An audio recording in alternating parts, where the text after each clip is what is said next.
আসসালামু আলাইকুম রহমতুল্লাহ প্রিয় ভাই ও বোনেরা, আশা করি তোমরা সবাই খুব ভালো আছো।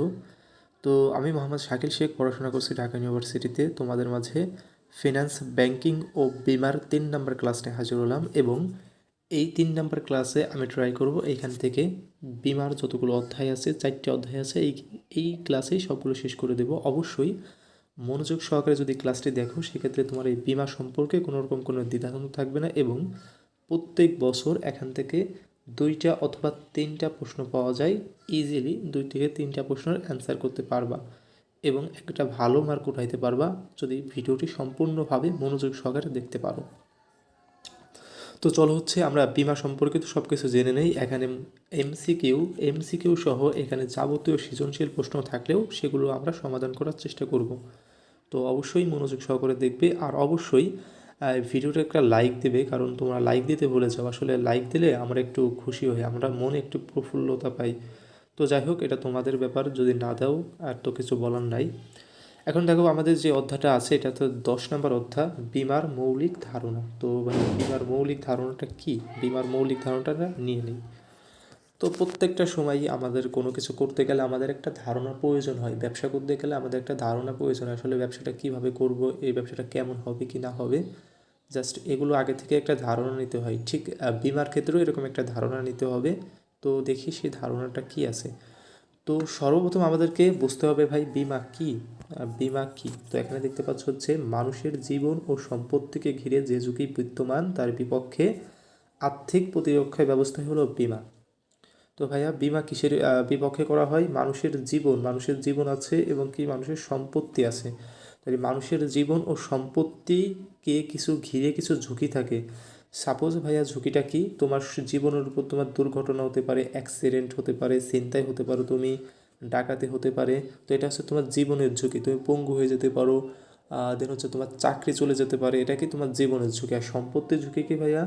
তোমার কোনো একটা সম্পদ চুরি হয়ে যেতে পারে, তোমার কোনো একটা সম্পদে আগুন লেগে যেতে পারে, তোমার কোনো একটা সম্পদ নষ্ট হয়ে যেতে পারে। তো এটা তোমার সম্পদের ঝুঁকি।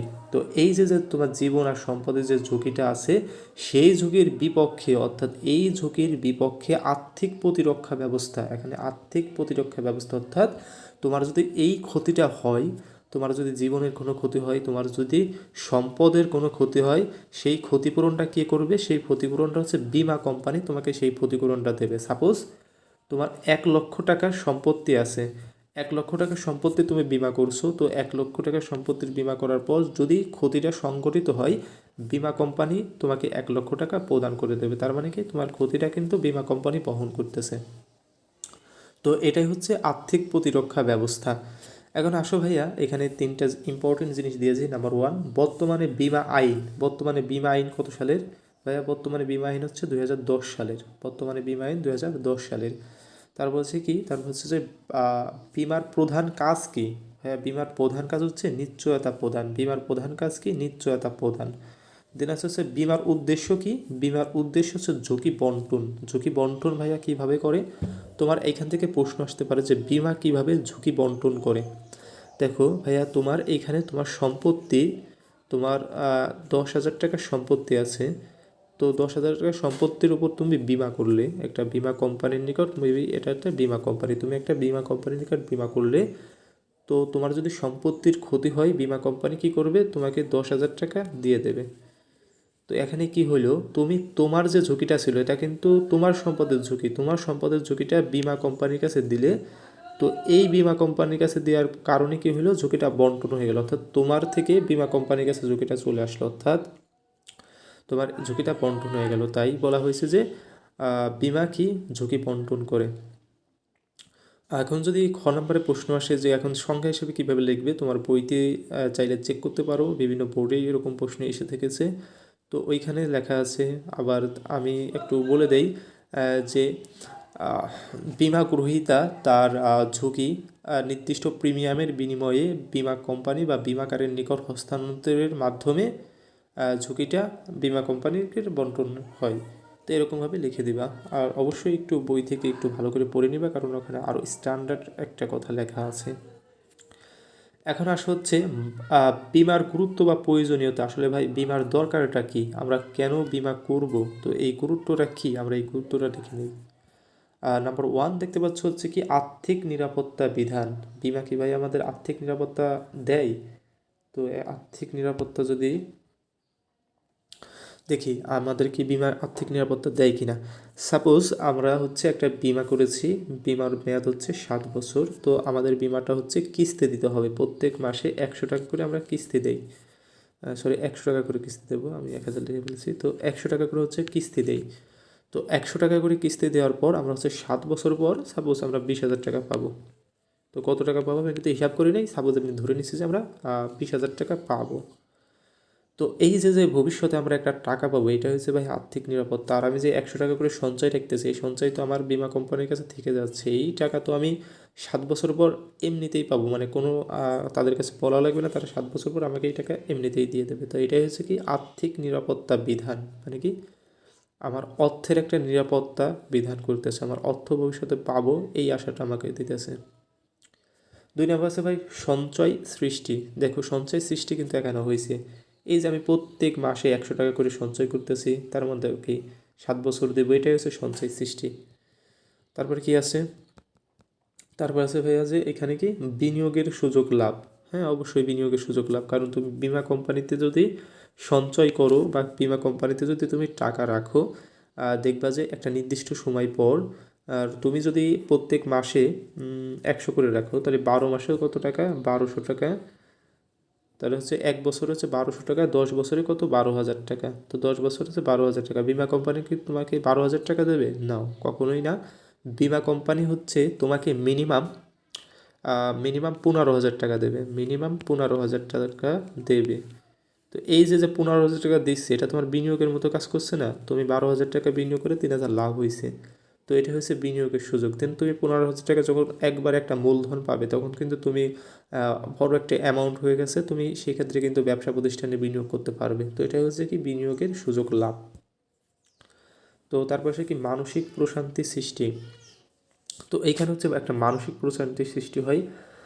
সাপোজ তোমার কিছু টাকা আছে, তুমি একটা চাকরি করো, তো চাকরি থেকে কিছু বেতন পাওয়ার পর প্রত্যেক মাসে বিমা কোম্পানির নিকট 1,000 করে জমা করো।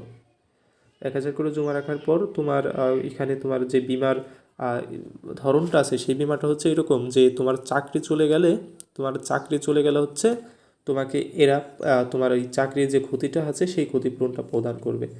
কোনোরকমভাবে তোমার চাকরি চলে গেল, তোমার যদি 1,00,000 টাকার বিমা ওইটা করা থাকতো, তোমাকে 1,00,000 টাকা বিমা কোম্পানি দেবে, প্রত্যেক মাসে তোমাকে একটা কিস্তির মতো করে তোমাকে বৃত্তি দেবে। তো এটা হচ্ছে মানসিক প্রশান্তি সৃষ্টি, তোমার মনে একটা প্রশান্তি সৃষ্টি করবে না আমার চাকরি চলে গেল, আমি বিমা কোম্পানির নিকট থেকে মাসে মাসে টাকা পাবো। আমার চাকরি চলে গেল, আমি বিগ একটা অ্যামাউন্ট বিমা কোম্পানির থেকে পাবো আমার। তো এটা হচ্ছে ভাই মানসিক প্রশান্তি।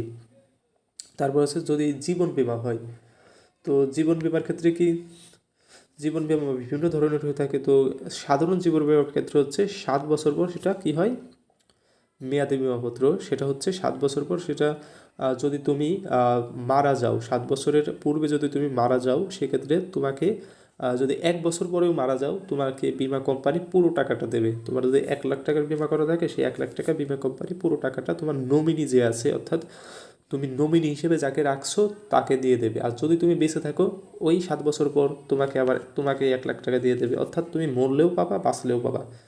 তো এটাই হচ্ছে ওই যে তোমার এই জিনিসটা যখন তুমি মনে করতেছো যে আমি মারা গেলেও আমার পরিবার, আমার যে নমিনি আছে সে কিন্তু টাকাটা পাবে, তো এটাই হচ্ছে মানসিক প্রশান্তি, যে আমি মরে যাওয়ার পর আমার ফ্যামিলিটা ভালোভাবে চলবে, এটাই কি মানসিক প্রশান্তি। এখন আসলে ভাই ঝুঁকিগত প্রতিবন্ধকতা হ্রাস, তো অবশ্যই ঝুঁকিগত প্রতিবন্ধকতা হ্রাস করে।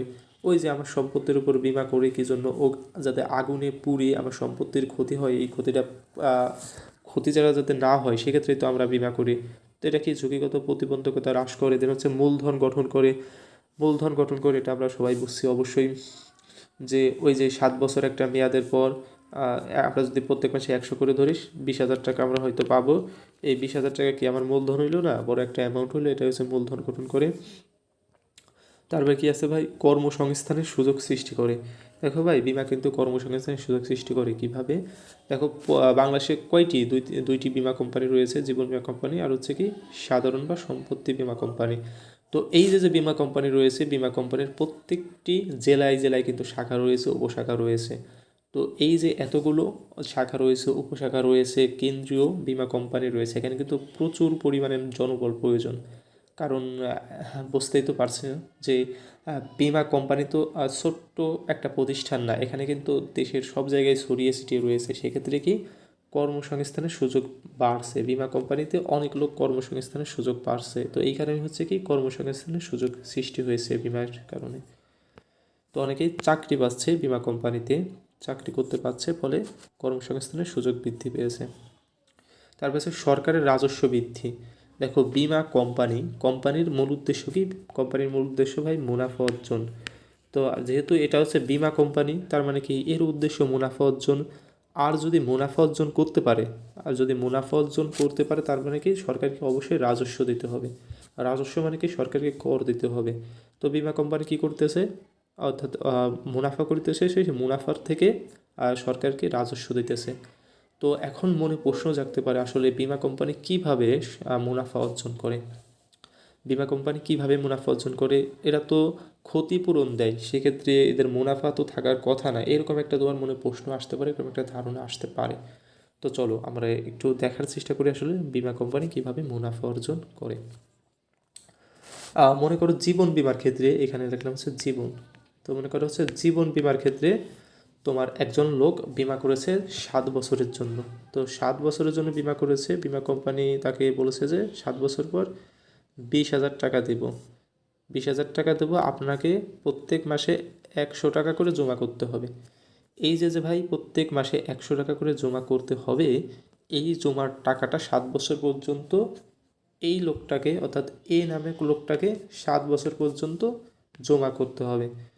তো এই যে 7 বছর পর্যন্ত জমা করবে, তো এই টাকাটা কিন্তু বীমা কোম্পানি তার নিজের কাছে রেখে দেবে না। এই টাকাটা বিভিন্ন জনকে লোন দেবে, বিভিন্ন ব্যক্তিকে, বিভিন্ন কোম্পানিকে, বিভিন্ন ব্যবসা প্রতিষ্ঠানকে ঋণ দান করবে, সেখান থেকে সুদ পাবে। সেই সুদ থেকে তোমাকে ওই একটা 7 বছর পর একটা নির্দিষ্ট হারে লাভ, অর্থাৎ 7 বছর পর তোমার যদি 12,000 টাকা হয়, মানে এমনি হিসাব করলে যদি 12,000 টাকা হয়, সুদ সহ তোমাকে মেবি 15 থেকে 20,000 টাকা দেবে। তো তারা যেহেতু তোমার টাকা দিয়ে ব্যবসা করে লাভ করতেছে, সেক্ষেত্রে তোমাকেও তো অবশ্যই কিছু লাভ দেবে। তো এইখান থেকে হচ্ছে তার লাভ হয়। আবার দেখো সম্পত্তি বীমা সিস্টেমটা আবার আলাদা। সম্পত্তি বীমা সিস্টেমটা হচ্ছে তোমার, যদি তোমার মনে করো এ নামক প্রতিষ্ঠানের পাটের একটি গুদাম আছে, অর্থাৎ সে পাট ব্যবসায়ী, তার পাটের গুদাম আছে। তাহলে পাটের গুদাম আছে। তো এই পাটের গুদামে তো সবাই জানো যে অগ্নি বিমা করে সবাই। তো অগ্নি বিমা মানে কি আগুনজনিত ঝুঁকি। তো সে কী করলো, অগ্নি বিমা করলো কত টাকার, প্রত্যেক মাসে হচ্ছে সাপোজ তার 1 কোটি টাকার পাট আছে, 1 কোটি টাকার পাট আছে। 1 কোটি টাকার পাট থাকলে তাকে কি করতে হবে, প্রত্যেক বছরে 7,000 টাকা করে বীমা কোম্পানিকে দিতে হবে। সাপোজ ধরে নাও, এখন কত দিতে হয় আমি জানি না, তো এখন যে 7,000 করে দিতে হবে প্রত্যেক বছরে। তো এই যে প্রত্যেক বছরে 7,000 করে দিতে হবে, এখন 7,000 করে সে প্রত্যেক বছরে 7,000 করে দেয়। এই যে 1 কোটি টাকার পাট আছে, এটা যদি ওই বছরে যদি না পুড়ে যায়, সেক্ষেত্রে এই যে 7,000 করে দিল সে বছরে, এই টাকা কিন্তু কখনোই ফেরত পাবে না। সে প্রত্যেক মাসে বছরে যেভাবেই দিক, এই সম্পত্তি বীমার ক্ষেত্রে সে ব্যক্তিটা যদি তার ক্ষতিটা না হয়, সে টাকা কখনোই ফেরত পায় না। যদি এই সম্পত্তিটা পুড়ে যায়, অর্থাৎ 1 কোটি টাকা যে সম্পত্তি আছে, এই সম্পত্তি যদি অগ্নিজনিত কারণে পুড়ে যায়, সেক্ষেত্রে তাকে 1 কোটি টাকা পে করা হবে। বীমা ক্ষতিপূরণ হিসেবে 1 কোটি টাকাই তাকে প্রদান করা হবে। কিন্তু যদি এই সম্পত্তির কোনো ক্ষতি না হয়, সেক্ষেত্রে তাকে 1 টাকাও পে করা হবে না।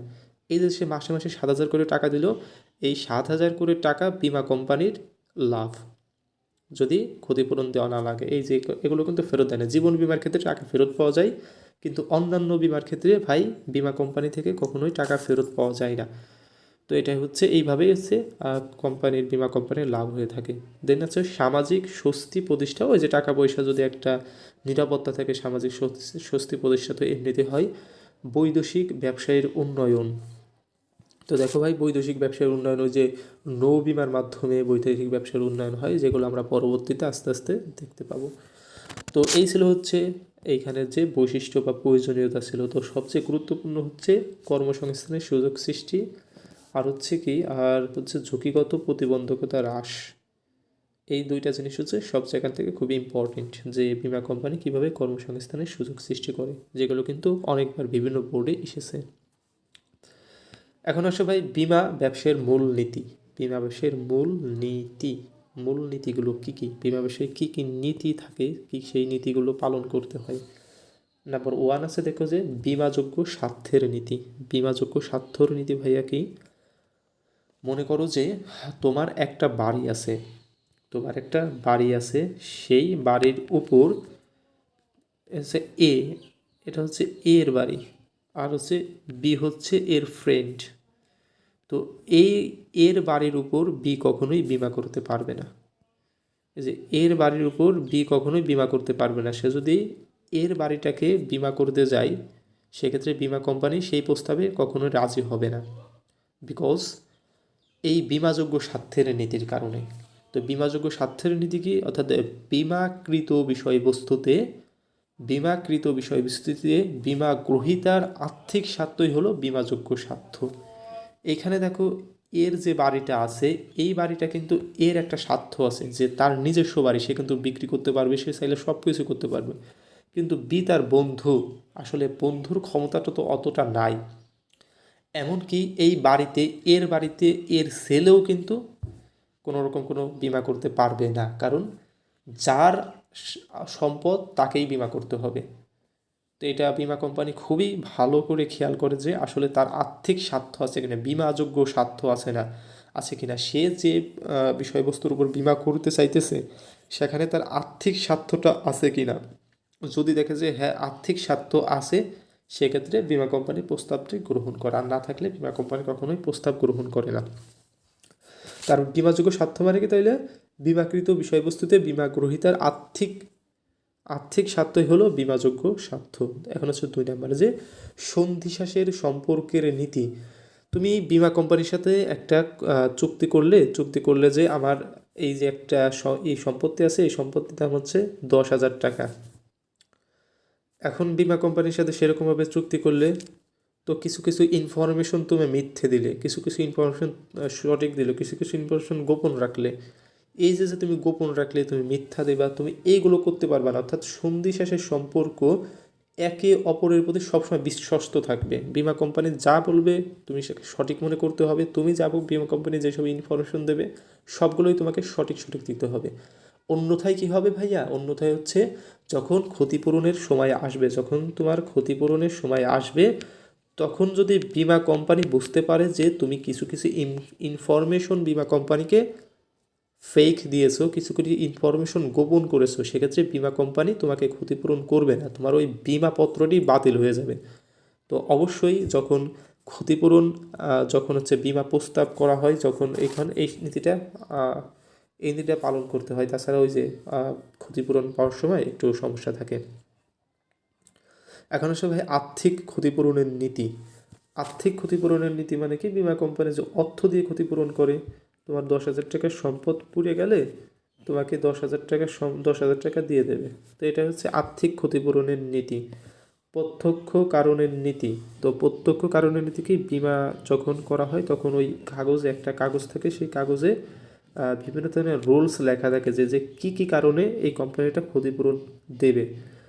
তো এখন প্রত্যক্ষ কারণ যদি তোমাকে বোঝাইতে যাই, তোমার একটা পাটের গুদাম আছে 10,000 টাকা, যেখানে তুমি হচ্ছে 1,00,000 টাকা বিমা করেছো, 1,00,000 টাকা।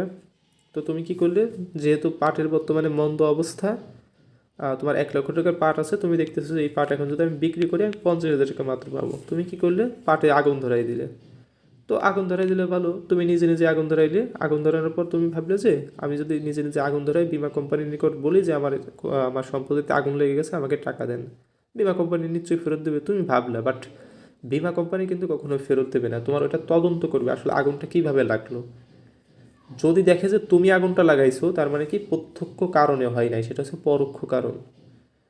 তো পরোক্ষ কারণ হইলে তোমাকে বিমা কোম্পানি কখনোই ক্ষতিপূরণ দেবে না, অবশ্যই প্রত্যক্ষ কারণে হতে হবে। তোমার যদি কোনো অগ্নি সংযোগের মাধ্যমে থাকে, তোমার যদি কোনো দুর্ঘটনার কারণে আগুনটা লেগে থাকে, সেক্ষেত্রে তোমাকে ক্ষতিপূরণটা দেওয়া হবে। যেটা হচ্ছে আনুপাতিক অংশগ্রহণের নীতি। তোমার ভাই একটা সম্পদ আছে, এই একটা সম্পদ আছে, পাটের একটা ফ্যাক্টরি আছে, তুমি এই সম্পদটা দুইটা বীমা কোম্পানির নিকট করলে, হচ্ছে এ বীমা কোম্পানি, এটা হচ্ছে বি বীমা কোম্পানি, তুমি দুইটা বীমা কোম্পানির নিকট একই সম্পত্তিকে দুইটা বীমা কোম্পানির নিকট বীমা করলে, এরে প্রতি মাসে দাও 7,000, এরে প্রতি মাসে দাও 7,000, তার মানে কি, সরি বছরে দাও, তুমি হচ্ছে বছরে 14,000 টাকা বিমা করো। তো এর কাছে হচ্ছে 1 লাখ টাকার বিমা করা, আর এর কাছে হচ্ছে 1 লাখ টাকার বিমা করা। তোমার এই সম্পত্তিটা যদি প্রত্যক্ষ কারণে ধ্বংস হয় কিংবা কোনো সমস্যা হয়, সেক্ষেত্রে তুমি এ বিমা কোম্পানির কাছ থেকে 1 লাখ পাবা, বি বিমা কোম্পানির কাছ থেকে 1 লাখ পাবা, অর্থাৎ তুমি 2 লাখ পাবা। তার মানে কি, তোমার যদি ওই বিষয়বস্তুর উপর ডবল বিমা করা থাকে, তুমি এই আনুপাতিক অংশগ্রহণ নীতিটাও ডবল পাবা। দেন আসা হচ্ছে স্থলাভিষিক্তকরণের নীতি। স্থলাভিষিক্তকরণের নীতি হচ্ছে তোমার ওই যে যে তোমার ফ্যাক্টরির যে পার্ট ছিল, সেই পার্টে আগুন লাগলে তো সবই একবারে পুড়ে যায় না, কিছু কিছু ফায়ার সার্ভিস এসে কিছু কিছু তো আর কি রক্ষা করেই, এবং পানি টানি ঢেলে কিংবা কোনো একটা কারণে কিছু একটা জিনিস বাকি থাকে। তো মনে করো যে তোমার এইটুকু পুড়ে গেছে, মানে এইটুকু শেষ হয়ে গেছে, এইটুকু শেষ হয়ে গেছে, আর মাত্র এইটুকু বাকি আছে, পাট পুড়ে ওইখান থেকে শেষ হয়ে এইটুকু বাকি আছে। স্থলাভিষিক্তের নীতিটি অনুসরণ তখন হবে, তখন হচ্ছে এই যে যে এতটুকু সম্পত্তি বাকি আছে, পাট বাকি আছে, তো এই পাটের মালিক হবে কে, এই সম্পত্তির মালিক হবে হচ্ছে বিমা কোম্পানি। অর্থাৎ তোমাকে ওই 1 লক্ষ টাকাই ক্ষতিপূরণ করবে, তোমাকে 1 লক্ষ টাকাই ক্ষতিপূরণ করবে, বাদ বাকি যতটুকু সম্পদ পুড়বে না বা বেঁচে থাকবে সেগুলো বিমা কোম্পানির হয়ে যাবে। তো সেটা হচ্ছে কি স্থলাভিষিক্তকরণ নীতি। যদি সংখ্যা দিতে চাই এরকম দেবা যে বিমাকৃত বিষয়বস্তুর সম্পূর্ণ ক্ষতিপূরণ দেওয়ার পর যদি ওই বস্তুর বা ওই সম্পদের কোনো অংশ বাকি থাকে বা কোনো অংশ থাকে, সেক্ষেত্রে তার মালিক হবে বিমা কোম্পানি। তো এই এই নীতিকে স্থলাভিষিক্তকরণের নীতি বলে। তো আশা করি বুঝতে পেরেছো। হচ্ছে সম্ভাব্যতার নীতি, অর্থাৎ সম্ভাব্য রিজন, সম্ভাব্য কারণ, অর্থাৎ পাটে ক্ষতি হওয়ার, পাটের গোদামে আগুন লাগার সম্ভাব্য কারণ কী কী হতে পারে সেটা বিমা কোম্পানির যে চার্ট আছে সেখানে লেখা থাকে। আসো তারপর আছে কি সামর্থ্য মাফিক ঝুঁকি গ্রহণের নীতি। তো অবশ্যই বিমা কোম্পানি যখন ওই যে যে বিমা কোম্পানি যখন প্রস্তাবটা গ্রহণ করে, তখন দেখে যে আমি এই যে যে এত বড় একটা ঝুঁকি গ্রহণ করব, সেই ঝুঁকিটা আমার সামর্থ্য আছে কি না। আমি 100 কোটি টাকার একটা ঝুঁকি নেব, 100 কোটি টাকার আমি ঝুঁকি নেব, এই 100 কোটি টাকা আমি ক্ষতিপূরণ করতে পারবো কি না। তো এটা হচ্ছে কি সামর্থ্য মাফিক ঝুঁকি গ্রহণের নীতি। এখন হচ্ছে দ্রুত সারাদানের নীতি।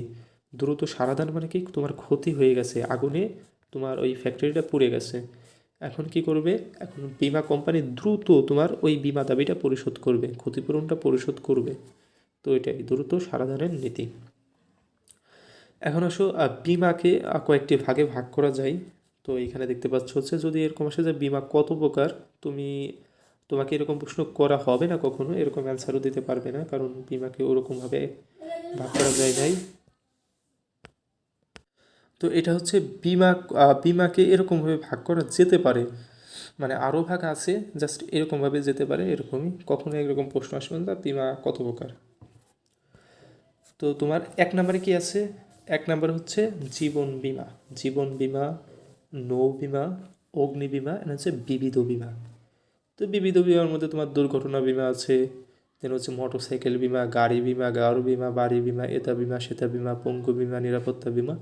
তো এসব হচ্ছে বিবিধ বিমা, শস্য বিমা, ফসল বিমা, মাঠ বিমা, আবিজাবি বিমা। তো এগুলো কি, এগুলো হচ্ছে বিবিধ বিমার অন্তর্ভুক্ত। তো এই বিবিধ বিমা থেকে তোমার একটাও প্রশ্ন আসে না, এগুলো পড়ার দরকার নেই, মানে এর ভিতরে লাস্টে যে অধ্যায়টা আছে এখানে কোনো রকম কোনো প্রশ্ন আসে না, তো একটা এমসিকিউ আসে, যেগুলো তুমি চাইলে পড়ে নিতে পারবে, এগুলো থেকে কোনো কিছু আসবে না। তো আসে হচ্ছে এই জীবন বিমা থেকে, নৌ বিমা থেকে, অগ্নি বিমা থেকে। তো সর্বপ্রথম কোন বিমার উৎপত্তি, সর্বপ্রথম হচ্ছে নৌ বিমার উৎপত্তি, তারপর হচ্ছে অগ্নি বিমার উৎপত্তি, তারপর হচ্ছে কি জীবন বিমার উৎপত্তি। তার মানে কি তোমার সিরিয়ালটা এরকম হবে যে নৌ বিমা প্রথমে হচ্ছে কি, তোমার সিরিয়ালটা হবে হচ্ছে নৌ বিমা, নৌ বিমা, তারপর হচ্ছে অগ্নি বিমা, তারপরে হচ্ছে তোমার জীবন বিমা, জীবন বিমা। তো এই সিরিয়ালটা মনে রাখবে, অনেক সময় এরকম সিরিয়াল চাই যে কোন বিমার আগে উৎপত্তি, কোন বিমার পরবর্তী। এখন আসো ভাই, এই যে যে বিমাকারী আর বিমা গ্রহীতা, এই দুইটা জিনিস নিয়ে তোমাদের দ্বন্দ্ব হয়। আসলে ভাই বিমাকারী কি আর বিমা গ্রহীতা কি, এই দুইটা জিনিস নিয়ে তোমার দ্বন্দ্ব হতে পারে, তো এই দুইটা জিনিস আমি একটু বোঝানোর চেষ্টা করি।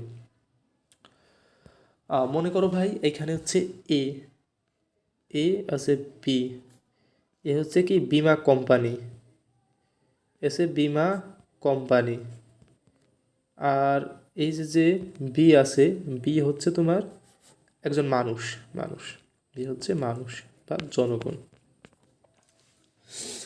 তো এই যে এ হচ্ছে কি বীমা কোম্পানি, এই বীমা কোম্পানি হচ্ছে ভাই কি আর এক নাম বীমাকারী, বীমাকারী, বীমাকারী কা রয়তের কি বীমাকারী। তো বীমা কোম্পানিকে বলা হয় বীমাকারী।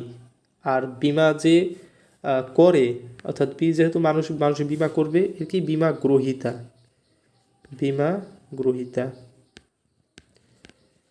এই জিনিসটা মনে রাখবা যে বীমা গ্রহীতা বলা হয় যে বীমা করে, আর বীমা কোম্পানিকে বলা হয় বীমাকারী।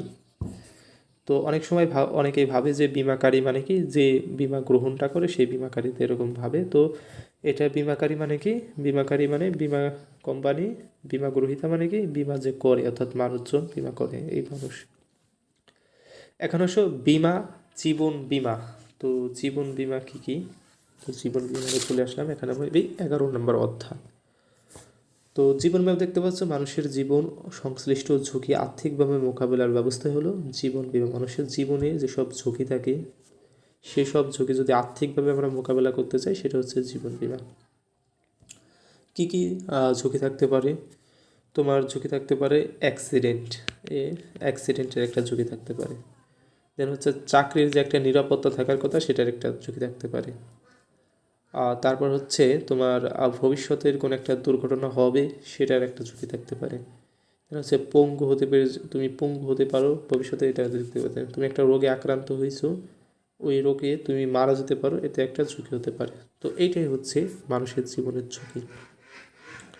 তুমি ছিনতাই হতে পারো, ছিনতাই হওয়ার সময় কোনো একটা সমস্যা হবে, তো এটাও একটা ঝুঁকি। তো এখন আসলে জীবন বীমার কিছু ইম্পর্টেন্ট পয়েন্ট আছে। নাম্বার 1 হচ্ছে কি জীবন বীমা কেমন, মানব জীবন সংশ্লিষ্ট চুক্তি, বীমা চুক্তি, অর্থাৎ এখানে মানব জীবন সংশ্লিষ্ট যত ধরনের ঝুঁকি আছে এইখানে জীবন বীমায় সব এই ধরনের চুক্তি করা হয়। এখন হচ্ছে কি জীবন বীমা কি নিশ্চয়তার চুক্তি, অন্যান্য সব বিমাই ক্ষতিপূরণের চুক্তি, অন্যান্য যত বিমা আছে সব বিমা হচ্ছে ক্ষতিপূরণের চুক্তি, কিন্তু একমাত্র জীবন বীমা হচ্ছে নিশ্চয়তার চুক্তি। তোমার এখানে প্রশ্ন আসবে যে জীবন বীমা কেন নিশ্চয়তার চুক্তি, ব্যাখ্যা করো।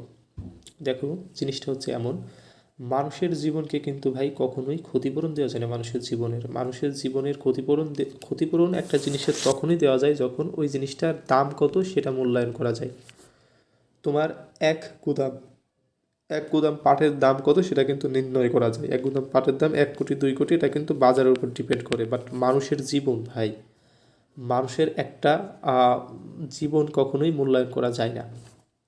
তোমার একজন মানুষের একটা হাত, আর কি হাত সমস্যা হইলো, মানে অ্যাক্সিডেন্টে তার হাতটা চলে গেল, হাতটা শেষ হয়ে গেল, তখন সেই হাতের মূল্য কত এটা কিভাবে নির্ণয় করবে? সে হাত দিয়ে তো কাজ করে সারা জীবন পার করতে পারতো, বাট এটার মূল্যটুকু কত এটা কিন্তু আর্থিকভাবে মূল্যজ্ঞান কখনোই করা যায় না। একজন মানুষ জীবন বীমা করছে, সে তার মৃত্যু হইল, তাকে ক্ষতিপূরণ কত করবে, তার জীবনের মূল্যটা কত ছিল, এটা কিভাবে পরিমাপ করবে? তাই এই জন্য এটা কি, এটা হচ্ছে একটা নিশ্চয়তার চুক্তি, ক্ষতিপূরণের চুক্তি নয়। তো এইখানে হচ্ছে বিমা কোম্পানি একটা নিশ্চয়তা দেয় যে আপনি আপনার মৃত্যুর পর আপনাকে 7 বছর সময় আছে, এই 7 বছরের পর যদি 7 বছরের পূর্বে যদি আপনি মরে যান, সেক্ষেত্রে আপনি যখন মরবেন তারপরে আপনাকে ওই বিমা দাবিটা পরিশোধ করা হবে। আর আপনি যদি এই 7 বছরের ভিতরে না মরেন সেক্ষেত্রে আপনাকে 7 বছর পর আপনার বিমা দাবিটা পূরণ করে দেওয়া যাবে, অর্থাৎ আপনি মরলেও পাবেন না মরলেও পাবেন। এটাই কি নিশ্চয়তার চুক্তি, একটা নিশ্চয়তা দেয়। এখন হচ্ছে জীবনের ক্ষতি অর্থ দ্বারা পরিমাপ করা যায় না বিধায় এটি কি ক্ষতিপূরণের ঝুঁকি নয়। এই জিনিসটা তোমরা একটু মুখস্থ রাখবে, কি জীবনের ক্ষতি অর্থ দ্বারা পরিমাপ করা যায় না বিধায় এটি ক্ষতিপূরণের চুক্তি নয়। এখন হচ্ছে জীবন বীমারও কিছু এই রয়েছে তোমার এই বিভিন্ন কি বলবো বিভিন্ন ক্রাইটেরিয়া রয়েছে। তোমার কতটা ধরনের হতে পারে জীবন বীমা সেটা রয়েছে। তো এখানে দেখতে পাচ্ছ হচ্ছে ফার্স্টে যেটা রয়েছে সেটা হচ্ছে মেয়াদের ভিত্তিতে, অর্থাৎ মেয়াদের ভিত্তিতে হয়ে থাকে জীবন বিমার পার্থক্য। যেটা হচ্ছে বিমা সালামের ভিত্তিতে হয়ে থাকে, বিমা গ্রহীতার সংখ্যার ভিত্তিতে হয়ে থাকে, হচ্ছে বিমা দাবি পরিশোধের ভিত্তিতে হয়ে থাকে। তো এখন আসো ভাই, যে এখানে হচ্ছে কি মেয়াদের ভিত্তিতে কি কি আছে। তো মেয়াদের ভিত্তিতে এখানে দেখতে পাচ্ছ যে তিনটি আছে। নাম্বার ওয়ান হচ্ছে কি মেয়াদি বিমাপত্র, অর্থাৎ মেয়াদি বিমাপত্র কি, যে বিমাপত্রের মেয়াদ 7 বছর তাকে মেয়াদি বিমাপত্র বলা হয়। অর্থাৎ 7 বছর যেসব বিমাপত্রের মেয়াদ তাকে হচ্ছে মেয়াদি বিমাপত্র বলা হয়। আর হচ্ছে আজীবন বিমাপত্র, অর্থাৎ যে বিমাপত্রের আজীবন মানে তোমার মৃত্যু পর্যন্ত যে বিমাপত্রটি করা হয় সেটা হচ্ছে কি আজীবন বিমাপত্র। তো মৃত্যু পর্যন্ত করার হলে তা সে যে বিমা করে তার লাভ কি, তার নমিনি পাবে টাকাটা। অর্থাৎ সে মারা যাওয়ার পর সে হচ্ছে 1 লক্ষ টাকার বিমা করেছে এবং প্রত্যেক মাসে তাকে 10 টাকা করে দিতে হয়, 20 টাকা করে দিতে হয়। সে যতদিন বেঁচে থাকবে ততদিন তাকে প্রত্যেক মাসে 10 টাকা করে দিতে হবে। এবং এই যে মারা যাওয়ার পর তাকে কত 1 লক্ষ টাকা দেওয়া হবে, 1 লক্ষ টাকা দেওয়া হবে, বা তার যত জমা হবে সেই টাকা তার নমুনিকে দেওয়া হবে। তো এটা হচ্ছে আজীবন বিমাপত্র। সে বেঁচে থাকলে এই টাকাটা পাবে না, মানে যে মারা যাওয়ার পর হচ্ছে তার বিমা দাবিটা পরিশোধ করা হবে। তার নমিনি কাকে বলে, অর্থাৎ সে যাকে এই টাকাটা প্রাপ্তির অধিকার দেশে সে। এখন হচ্ছে কি আজীবন বিমাপত্র বলা হয়েছে এখন সাময়িক বিমাপত্র, অর্থাৎ যে বিমাপত্র একটা সময়ের জন্য করা হয়, একটা অল্প সময়। দেখতে পাচ্ছ 3 মাস থেকে 7 বছর, অর্থাৎ মিনিমাম 3 মাস হবে সাময়িক বিমাপত্রের ক্ষেত্রে এবং 7 বছর হবে সর্বোচ্চ। তাহলে কি সেটা সাময়িক বিমাপত্রের অন্তর্ভুক্ত হবে। এখন হচ্ছে বিমা সালামির ভিত্তিতে। বিমা সালামি মানে কি, এই যে বিমা কোম্পানি যে এই ঝুঁকিটা গ্রহণ করবে, এই যে বিমা কোম্পানি একজনের ঝুঁকি নেবে, এই ঝুঁকিটা নেবে কি জন্যে, এই যে প্রত্যেক মাসে যে টাকাটা নেয় এই টাকাটার নাম কি জানেন, বিমা স্যালামি। বিমা স্যালামি অথবা বিমা প্রিমিয়াম। তো এইগুলো হচ্ছে কি, তো এটাই হচ্ছে তো তোমার এই যে গ্রহণের প্রিমিয়ামের ভিত্তিতে, অর্থাৎ এভাবে কীভাবে নিতে পারে বিমা কোম্পানি। তো এখানে হচ্ছে একক কিস্তি, মানে একটা কিস্তির মাধ্যমে নিতে পারে। আর কি আচ্ছা, সম কিস্তি অর্থাৎ সমান সমান কিস্তির মাধ্যমে নিতে পারে। দেখো যখন সম্পত্তি বিমা করা হয়, ওই যে পাটের গুদামে 1 বছরের জন্য কত, এক বছরের জন্য 7,000 টাকা দিতে হয় বলছিলাম না, 1 বছরের জন্য 7,000 টাকা দিতে হবে। তো এই 7,000 টাকা কি 1 বছরেই তো নেবে। আর এই অগ্নি বিমার যে সম্পত্তি বিমার ক্ষেত্রে সর্বোচ্চ মেয়াদি হচ্ছে 1 বছর, অর্থাৎ 1 বছরের জন্য বিমা করা হয়। তো এটা কি এটা হচ্ছে একক কিস্তি। তো এটা কি একক কিস্তি। আর সমকিস্তি হচ্ছে জীবন বিমার ক্ষেত্রে, যে প্রত্যেক বছরে কিংবা প্রত্যেক মাসে 10 টাকা 20 টাকা 100 টাকা করে দিয়ে জমা করতে হয়, এটা হলো সমকিস্তি। এখন সে বিমা গ্রহীতার সংখ্যার ভিত্তিতে, অর্থাৎ বিমা গ্রহীতা কয়জন, মানে কি মানুষ কয়জন মানুষের উপর, কয়জন মানুষের জীবনের উপর বিমা করা হবে সেটার ভিত্তিতে। দেখো একজনের একক জীবন মানে একজনের জীবনের উপর বিমা আছে, বহু জীবন অর্থাৎ বহুজনের জীবনের উপর বিমা।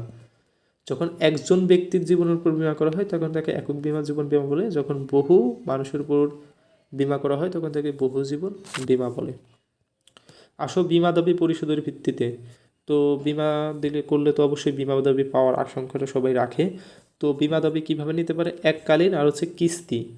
তো এককালীন ওই যে চাইলে তুমি তোমার যে 1 লক্ষ টাকা বিমা দাবি পাবা সেটা চাইলে এককালীন নিতে পারবা, অর্থাৎ একবারে 1 লক্ষ টাকা নিতে পারবা।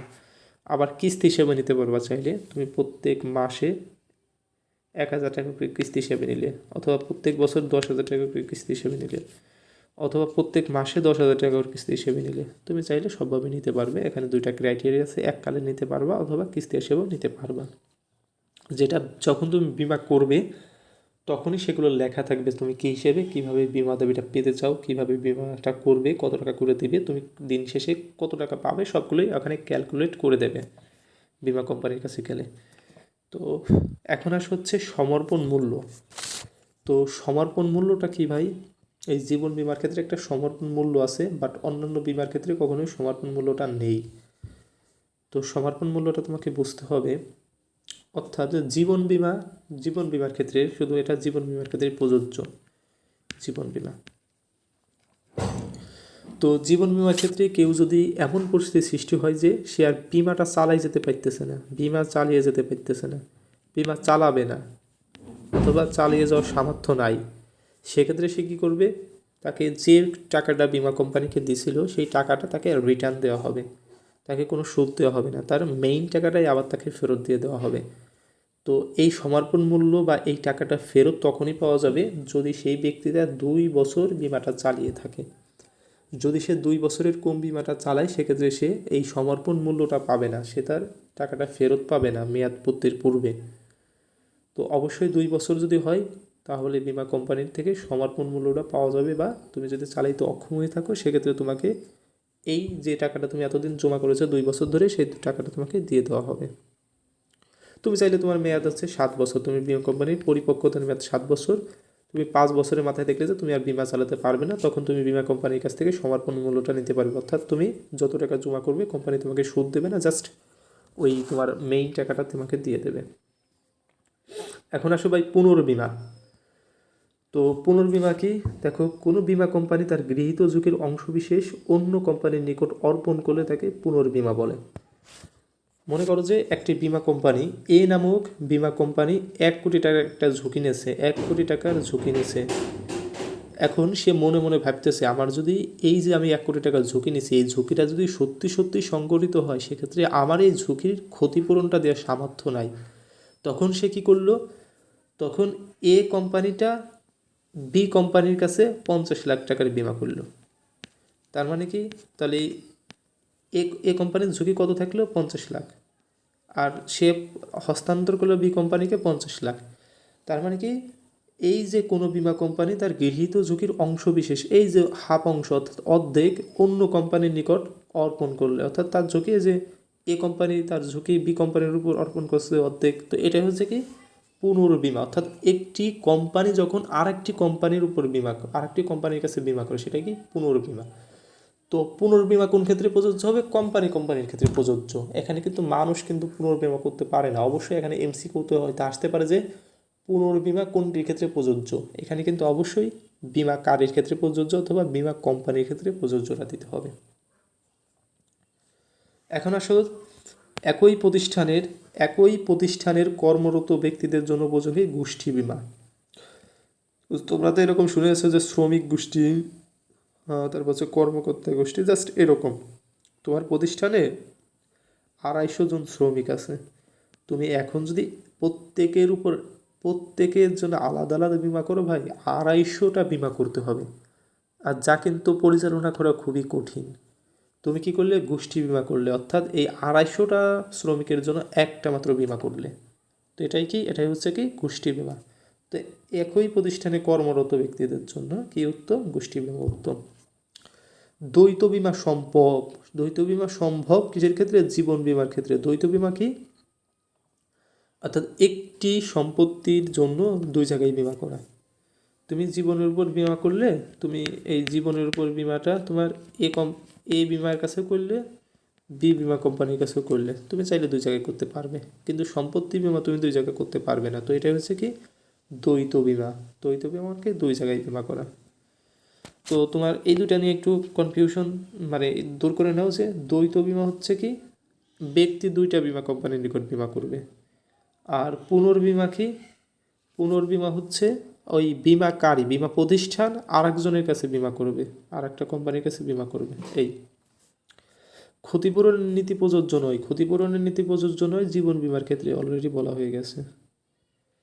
এখন আসলে হচ্ছে ভাই নৌ বিমা। জীবন বিমা এখান থেকে চলে গেছে, নৌ বিমা। তো নৌ বিমাটা কি? নৌ বা সমুদ্রপথে চালিত জাহাজ। দেখো, নৌ অথবা কি সমুদ্র পথে, নৌ বিমা মানে বোঝাই দিতে নৌকা এরকম। তো সমুদ্র পথে চালিত জাহাজস্থ পণ্য এর মাসুল ও এ সংক্রান্ত দায় বিষয়ক ঝুঁকি আর্থিকভাবে মোকাবেলার জন্য যে বিমা করা হয় তাকে নৌ বিমা বলে। তো এটা একটা স্ট্যান্ডার্ড সংজ্ঞা, চাইলে মুখস্থ করে নিতে পারো। তো নৌ বিমায় কী কী বিষয় অন্তর্ভুক্ত থাকে? তোমার নৌ বিমায় নৌকা অন্তর্ভুক্ত থাকবে, যদি নৌকা ডুবে যায় ওই নৌকা ডুবির একটা বিমা করলো। নৌকায় পণ্য থাকে, সেই পণ্য যাতে যদি ক্ষতি হয় সেই পণ্যের একটা বিমা করলো। তাই এইগুলো হচ্ছে নৌ বিমার অন্তর্ভুক্ত। তো আস্তে আস্তে আমরা সব কিছু দেখি আসলে এখানে কী কী আছে। সর্বপ্রথম বিমার উদ্ভব হয় কি? নৌ বিমার। তো আমরা অলরেডি দেখে এসেছি সর্বপ্রথম কোন বিমার উদ্ভব হয়? নৌ বিমার। তারপরে কি বিমার? হচ্ছে অগ্নি বিমার। তারপর হচ্ছে জীবন বিমার। তারপর হচ্ছে নৌ বিমার জনককে। নৌ বিমার জনক হচ্ছে এডওয়ার্ড লেওয়ার্ডস। তো এই জিনিসটা মনে রাখবে। আর হচ্ছে নৌ বিমার উৎপত্তি হয় সর্বপ্রথম কোন দেশে? ইতালিতে। নৌ বিমার উৎপত্তি হতে কোথায়? ইতালিতে। নৌ বিমাকেই ক্ষতিপূরণের চুক্তি। তো আমি আবারও বলি, সব বিমাই ক্ষতিপূরণের চুক্তি, শুধুমাত্র জীবন বিমা হচ্ছে নিশ্চয়তার চুক্তি। এখন আসা হচ্ছে নৌ চুক্তির উপাদান, অর্থাৎ নৌ যে চুক্তি আছে এই চুক্তিগুলোর উপাদান কি কি? তোমার চুক্তি করতে গেলে তো কিছু উপাদান থাকা দরকার। তোমার দুটি পক্ষ অবশ্যই লাগবে, বৈধ উদ্দেশ্য লাগবে, বিভিন্ন ধরনের তা লাগবে। চুক্তি করতে গেলে কিছু বৈশিষ্ট্য তো অবশ্যই প্রয়োজন, সেটা কি কি আছে? তো এখানে দেখা যাচ্ছে আইনগত চুক্তি, আইনগত উপাদান কি? আইনগত উপাদান আর হচ্ছে অন্যান্য উপাদান, অর্থাৎ যেগুলো আইনে অবশ্যই প্রয়োজন। দুইটি পক্ষ লাগবে অবশ্যই। যদি তুমি চুক্তি করতে চাও দুইটি পক্ষ ছাড়া তো কখনোই চুক্তি সম্ভব নয়, মিনিমাম দুইটি পক্ষ লাগবে। তাহলে হচ্ছে বৈধ উদ্দেশ্য, তোমার উদ্দেশ্যটা বৈধ হতে হবে। তুমি যে পণ্যের ক্ষেত্রে চুক্তিটা করবে সেই পণ্যটা বৈধ হতে হবে, উদ্দেশ্য বৈধ হতে হবে। বাইরে থেকে তুমি বাইরে থেকে ইয়াবা আনবে। ইয়াবা, ইয়াবা তো কি? ইয়াবা হচ্ছে অবৈধ, বাংলাদেশে অবৈধ। তো এই যদি ইয়াবার চুক্তিটা করো সেক্ষেত্রে কিন্তু তোমার উদ্দেশ্যটা কি? বৈধ হবে না। কোম্পানি তোমার এই চুক্তিটা কখনোই গ্রহণ করবে না। তো এটা হচ্ছে কি? বৈধ উদ্দেশ্য, উদ্দেশ্যটা বৈধ থাকতে হবে। উভয় পক্ষের যোগ্যতা, উভয় পক্ষের অবশ্যই যোগ্যতা থাকতে হবে। কারণ যে বিমা করবে অর্থাৎ বিমা কোম্পানি, সেই বিমা কোম্পানির ঝুঁকিটা গ্রহণ করার সামর্থ্য থাকতে হবে। আর হচ্ছে যে বিমা করবে সেই সেই বিমা যে করবে সেই বিমা গ্রহীতার অবশ্যই যে প্রিমিয়ামটা আছে সেই প্রিমিয়ামটা দেওয়ার সামর্থ্য থাকতে হবে। নির্দিষ্টতা, অর্থাৎ নির্দিষ্টতা, একটা নির্দিষ্ট কারণ থাকবে যে এই কারণে বিমা ক্ষতিপূরণ পাওয়া যাবে, ক্ষতি এই কারণে ক্ষতিটা হতে পারে। লিখিত, অবশ্যই দলিলে লিখিয়ে রাখতে হবে। আসলে বর্তমান তো কথাই কোনো দাম নাই, সব কিছুই দলিলে অবশ্যই লিখিত হতে হবে। লিখিত হলে আদালতে সেটার পাওয়া যাবে, ভ্যালু পাওয়া যাবে। আর অন্যান্য কারণের ভিতর কি আছে? বিমাযোগ্য স্বার্থ, যেটা কিন্তু বলা হয়েছে যে বিমা গ্রহীতার বিমাকৃত বিষয়বস্তুতে আর্থিক স্বার্থই হচ্ছে বিমাযোগ্য স্বার্থ। চূড়ান্ত সন্ধিশ্বাস, অর্থাৎ প্রত্যেকেই যত ইনফরমেশন আছে সবগুলো সত্যভাবে জানাবে, মিথ্যা কখনোই ফেক কোনো তথ্য দেবে না। ক্ষতিপূরণ, কিভাবে ক্ষতিপূরণ করবে, কতটুকু করবে, কখন করবে, এগুলো। আনুপাতিক অংশগ্রহণের নীতি, আনুপাতিক কখন অংশগ্রহণ করবে, ওই যে আনুপাতিক মানে কি? কোন কোম্পানি কতটুকু আর কি ঝুঁকি গ্রহণ করবে। তো এটা হচ্ছে আনুপাতিক অংশগ্রহণ। স্থলাভিষিক্তকরণ নীতি, ওই যে সম্পত্তির বীমা দাবি পরিশোধ করার পর যতটুকু সম্পত্তি বাকি থাকে তার মালিক হবে বীমা কোম্পানি। তো এটা হচ্ছে স্থলাভিষিক্তকরণ নীতি। নৌ বিমার সত্ত্ব আছে ভাই।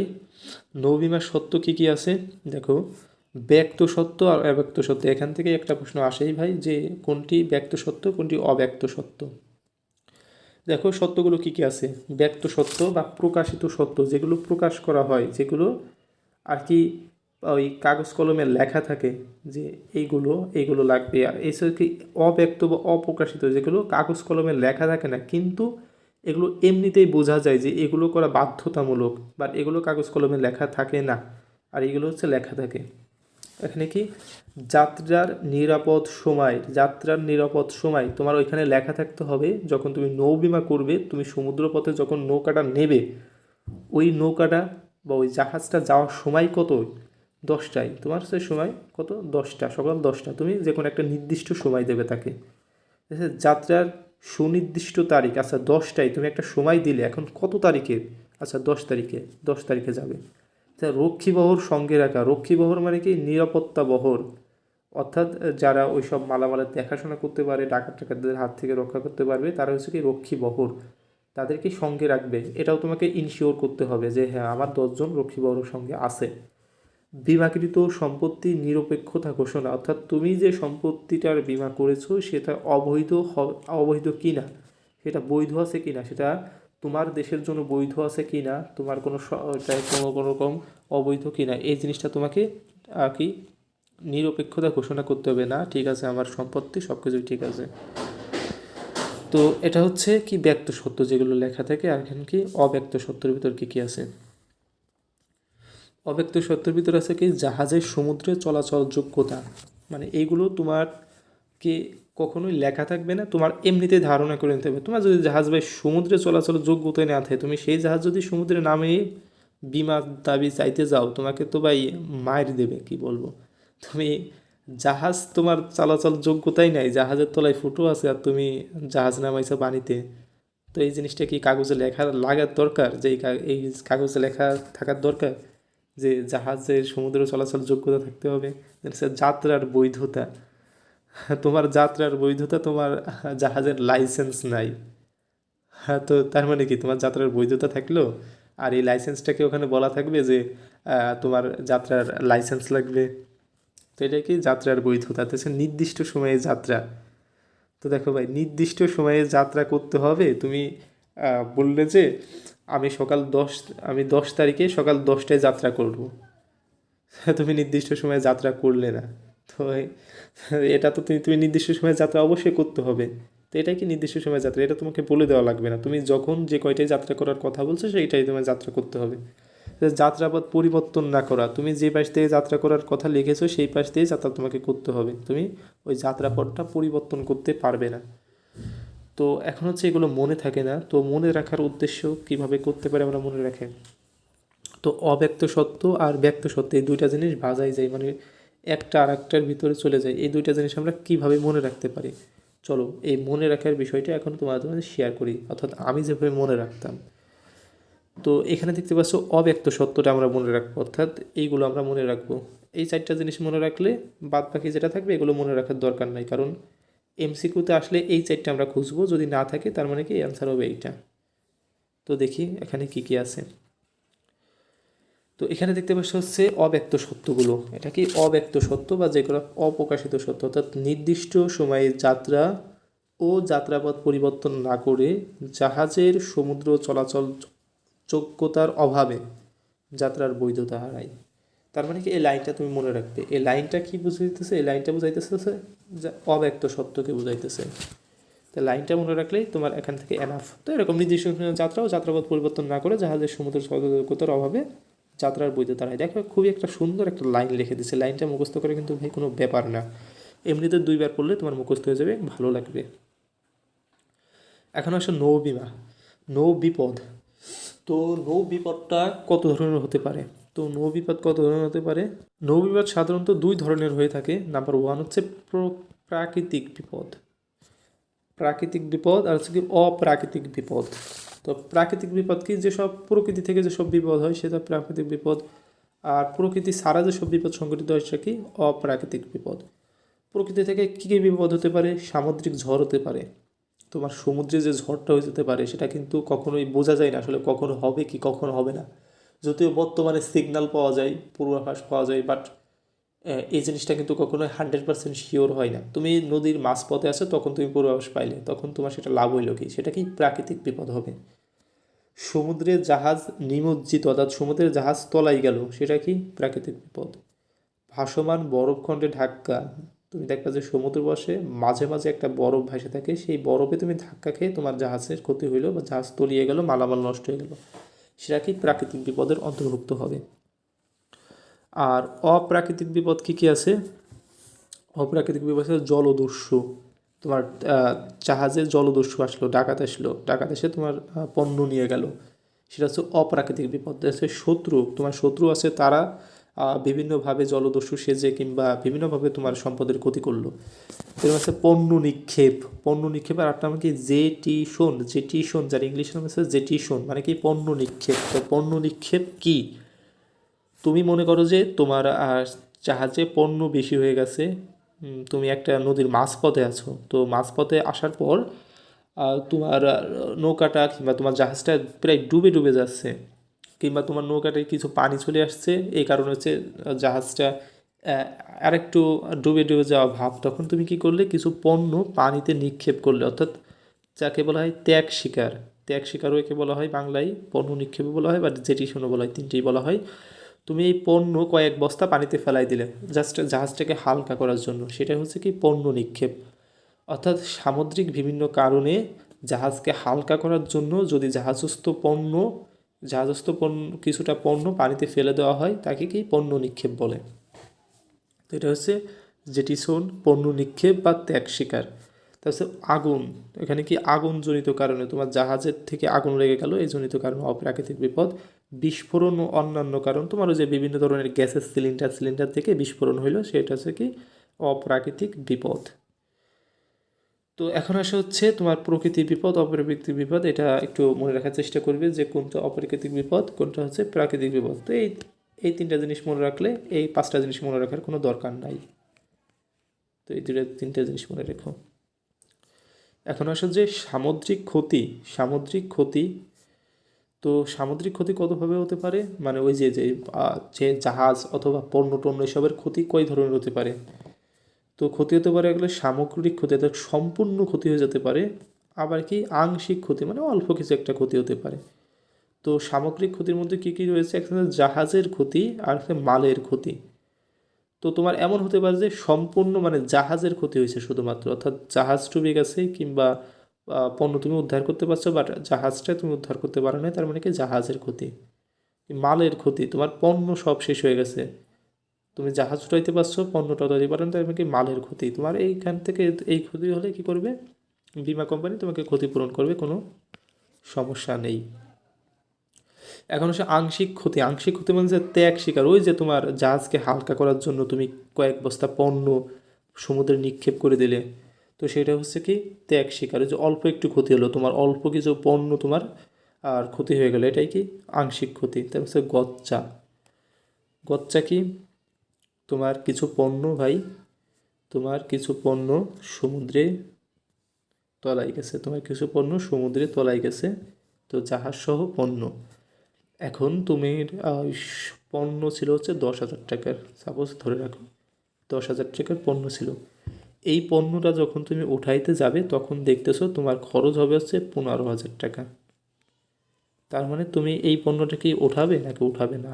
তো অবশ্যই তুমি পণ্যটা উঠাবে না, কারণ এই যে 10,000 টাকার পণ্য উঠাই দিতে গিয়ে 15,000 টাকা আর কি খরচ হয়ে গেছে। এই যে 5,000 টাকা আছে না, এই 5,000 টাকা হচ্ছে তোমার গচ্চা।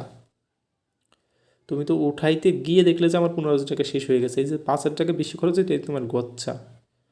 এখন হচ্ছে আনুষঙ্গিক খরচ, এই যে তোমার পণ্যটা বা যে অন্যান্য যেসব খরচ আছে সেটা হচ্ছে আনুষঙ্গিক খরচ। এখন হচ্ছে বিভিন্ন ধরনের বিমা আছে। কেমন বিমা, ছাউনি বিমা, ভাসমান বিমা, মূল্যায়িত বিমা, অমূল্যায়িত বিমা। তো সবচেয়ে ইম্পর্টেন্ট যেটা হচ্ছে সেটা হচ্ছে ভাসমান বা ছাউনি বিমা। তো ভাসমান বা ছাউনি বিমা কি, যে বিমা ভেসে থাকে তাকে ভাসমান বিমা বলে, তাই না? তো হ্যাঁ, খুবই ফানি হয়ে যাবে। তো বিমা ভেসে থাকে না, বিমা হচ্ছে এরকম, তোমার 10টি 10টি জাহাজ আছে, 10টি জাহাজ আছে। তো এই 10টি জাহাজ কী করলে, এই বিমা কোম্পানির নিকট 10টির উপরেই একবারে বিমা করলে, তার মানে কি সেটা হচ্ছে ভাসমান বিমা হবে। আর তুমি যদি একটি একটি করে বিমা করো সেক্ষেত্রে তোমার সাধারণ বিমার অন্তর্ভুক্ত হবে, ভাসমান বিমার অন্তর্ভুক্ত হবে না। তুমি যদি তোমার সবগুলো জাহাজ একটি বিমা কোম্পানির নিকট একটা বিমা পদের আওতায় করো সেটা হচ্ছে কি ভাসমান বা ছাউনি বিমা। তারপর এসে তোমার মূল্যায়িত বিমাপত্র। তো আসলে এটা আমি এখানে লিখি নাই, জাস্ট এগুলো ইম্পর্টেন্ট না, তারপর একটু তোমাকে তাই মূল্যায়িত বিমাপত্র। মূল্যায়িত বিমাপত্র কি ভাই, যে বিমাপত্রের কত টাকা ক্ষতিপূরণ করা হবে বা কত টাকা ক্ষতিপূরণ দেওয়া হবে এটা আগে থেকে লেখা থাকে, সেটা মূল্যায়িত বিমাপত্র। তার মানে কি অমূল্যায়িত বিমাপত্র কি, অর্থাৎ যে বিমাপত্রে এই জিনিসটা লেখা থাকে না যে কত টাকা ক্ষতিপূরণ করা হবে, সেটা ক্ষতি হওয়ার পর নির্ধারণ করা হয়, সেটা হচ্ছে কি অমূল্যায়িত বিমাপত্র। তারপরে কি হতে পারে, জাস্ট এগুলো খুবই ইজি, এগুলো নিয়ে কোনো সমস্যা নাই। আর এই জিনিসটা অবশ্যই মনে রাখবে, এমসিকিউ আকারে প্রত্যেকবারে আসে এবং আসেও থাকবে। পণ্য নিক্ষেপের অপর নাম কি, যেটি শোন। পণ্য নিক্ষেপের অপর নাম কি, যেটি শোন। আর একটা লিখে রাখো, ত্যাগ স্বীকার। ত্যাগ স্বীকার, পণ্য নিক্ষেপের অপর নাম হচ্ছে ত্যাগ স্বীকার, যেটি শোন। এখন সবাই অগ্নি বিমা। তো চলে গেছে হচ্ছে, আমরা আগে নৌ বিমা চলে গেছে, জীবন বিমা চলে গেছে, এখন কি অগ্নি বিমা আসি। তো অগ্নি বিমাটা কি, অগ্নি বিমা হচ্ছে অগ্নিজনিত ঝুঁকির বিপক্ষে আর্থিক প্রতিরক্ষা ব্যবস্থা, অর্থাৎ অগ্নিজনিত সব ঝুঁকি আছে। অগ্নি বিমার জনককে নিকোলাস বারবোন। এইটা তোমার প্রত্যেকবার সে নৌ বিমাটা না আসলেও এটা তোমার আসবে যে অগ্নি বিমার জনককে নিকোলাস বারবোন। তো এটা কেন বারবার আসে ভাই আমি জানি না, বাট এটা বারবার আসে। তো এই যে বিমাপত্রের শ্রেণী বিভাগ আছে, দেখো এখানে কিন্তু আমি লিখে দিচ্ছি, বা প্রত্যেক বিমাপত্র কিন্তু সেম, মানে প্রত্যেক বিমাপত্রের বৈশিষ্ট্য, প্রত্যেক বিমাপত্রের যে শ্রেণী বিভাগ আছে সবগুলোই সেম বলে আমি অতটা লেখা এই করিনি। যে মূল্যায়িত বিমাপত্র, অর্থাৎ যে বিমাপত্রের মূল্যটা আগে থেকে নির্ধারণ করা থাকে, অর্থাৎ ক্ষতিপূরণের মূল্যটা আগে থেকে নির্ধারণ করা থাকে, সেটা হচ্ছে মূল্যায়িত বিমাপত্র। আচ্ছা, অমূল্যায়িত বিমাপত্র কি? যেটা হচ্ছে ওই ক্ষতিপূরণটা আগে থেকে নির্ধারণ করা যায় হয় না, যখন ক্ষতি হয় ক্ষতি হওয়ার পরে নির্ধারণ করা হয়, সেটা হচ্ছে অমূল্যায়িত বিমাপত্র। নির্দিষ্ট বিমাপত্র অর্থাৎ নির্দিষ্ট কারণে যদি কোনো ক্ষতির সম্ভাবনা থাকে, যদি নির্দিষ্ট কারণে হয়, ওই নির্দিষ্ট কারণগুলো যখন লেখা থাকে সেই বিমাপত্র বলা হয় নির্দিষ্ট বিমাপত্র। ভাসমান বিমাপত্র অর্থাৎ একই বিমাপত্রের আওতায় অনেকগুলো জাহাজের বা অনেক কোনো কিছুর যদি কোনো বিমা করা হয় তখন তাকে ভাসমান বিমাপত্র বলে। গড়পরতা বিমাপত্র সে পুনঃস্থাপন বিমাপত্র। তো গড়পরতা একটু বলতেছি এখন, যে পুনঃস্থাপন বিমাপত্র কি? পুনঃস্থাপন বিমাপত্র হচ্ছে তোমার 10,000 টাকার সম্পত্তি ছিল, 10,000 টাকার পাট ছিল, তোমার 10,000 টাকার পাট কী হয়েছে, ক্ষতি হয়ে গেছে। তুমি বিমা কোম্পানির রেকর্ড 10,000 টাকার পাটের বিমা করেছিলে, তাহলে কি ওই বিমা কোম্পানি তোমাকে কি করবে, 10,000 টাকা কখনোই দিতে পারবে না এই প্রতিস্থাপন বিমা ক্ষেত্রে। তোমার বিমা কোম্পানি 10,000 টাকার পার্ট দেবে, অর্থাৎ তোমার গোদাম থেকে পাট পুড়িয়ে গেছে, তোমাকে পাট দিয়ে তাকে তার ক্ষতিপূরণটা দিতে হবে। বিমা কোম্পানি তোমাকে পাট দিয়ে সেই ক্ষতিপূরণটা পূরণ করবে। সেম টু সেম তোমার যে পণ্যটার ক্ষতি হবে এই পুনঃস্থাপন বিমা ক্ষেত্রের ক্ষেত্রে সেই স্থানে সেই পণ্যটাই তোমাকে দিতে হবে, সেই পরিমাণ টাকার পণ্য তোমাকে দিতে হবে, বা সেই পরিমাণ যত কেজি পণ্য ছিল সেই তত কেজি পরে। দেখেন পুনঃস্থাপন মানে স্থাপনা আবার তোমাকে পুনরায় স্থাপন করে দিতে হবে, টাকা দিয়ে না ভাই, যে পণ্য পড়ছে সেই পণ্য দিয়ে তোমাকে স্থাপন করে দিতে হবে।